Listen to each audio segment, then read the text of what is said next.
আমাদের এই সুন্দর দেশটির নাম গণপ্রজাতন্ত্রী বাংলাদেশ। এটা আমরা সবাই জানি, কিন্তু জানেন বাংলাদেশ হাট নামে একটা হাট রয়েছে মানিকগঞ্জে।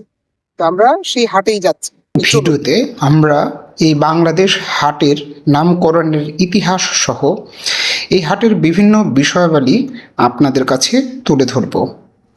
তো প্রিয় দর্শক, আমাদের মূল উদ্দেশ্য যেহেতু এই হাটের ইতিহাস বের করা কিংবা এর নামকরণের ইতিহাস বের করা, আমাদের দরকার ছিল একজন বয়স্ক লোক।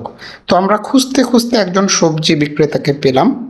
তো তিনি কিছু তথ্য দিলেন। আসসালামু আলাইকুম মুরব্বী, এই হাটের নাম বাংলাদেশ হাট কেন? বাংলাদেশ হাট কেন? এর আগে তো কেন নামটা কেন হলো জানেন? আগে পাকিস্তান ছিল, তারপরে আগে পাকিস্তান হাট ছিল। তো ওনার কাছ থেকে যেহেতু আমরা সম্পূর্ণ তথ্য পেলাম না, সেহেতু আমাদের আরেকজনের দরকার ছিল যার কাছ থেকে আমরা সম্পূর্ণ তথ্য জানতে পারবো।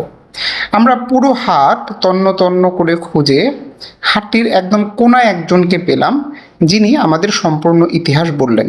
তো চলুন একে একে তা জানি। মুরব্বী আসসালামু আলাইকুম। ওয়ালাইকুম আসসালাম রহমতুল্লাহ। আচ্ছা মুরব্বী, আমরা তো এখানে আছি বাংলাদেশ হাট। তো এটা তো বাংলাদেশ তো আমাদের দেশের নাম। এই বাংলাদেশ হাট নামের একটু ইতিহাসটা একটু বলবেন আমাকে সংক্ষেপে? আমি যতটুকু জানি, আমার জানা মতে আমার জন্মের আগে এই হাটটার নাম ছিল, প্রথম যখন হাটটা লাগানো হয় তখন এই হাটটার নাম ছিল তালতলা হাট। তালতলা হাট, তালতলা হাট নাম ছিল।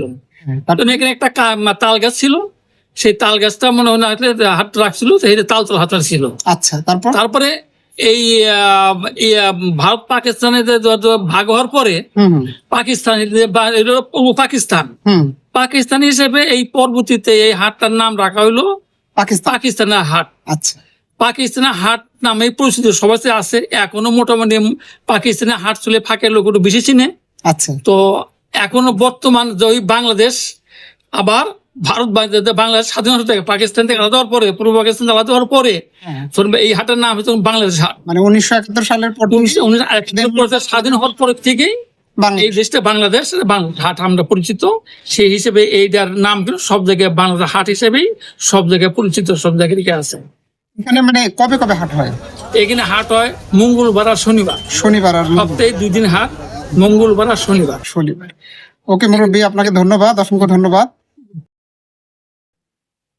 তো প্রিয় দর্শক, হাটটি কিন্তু বেশ বড়। এখানে বিভিন্ন ধরনের গ্রাম্য যে কৃষিকাজের মাধ্যমে উৎপাদিত বিভিন্ন পণ্য, এছাড়া বিভিন্ন ধরনের শিল্প পণ্যও কিন্তু এখানে পাওয়া যায়, বিভিন্ন ধরনের খাবার পাওয়া যায়, অনেক কিছুই এখানে কিন্তু পাওয়া যায়। এই হাটটি অবস্থিত মানিকগঞ্জ জেলার গড়পাড়া ইউনিয়নে।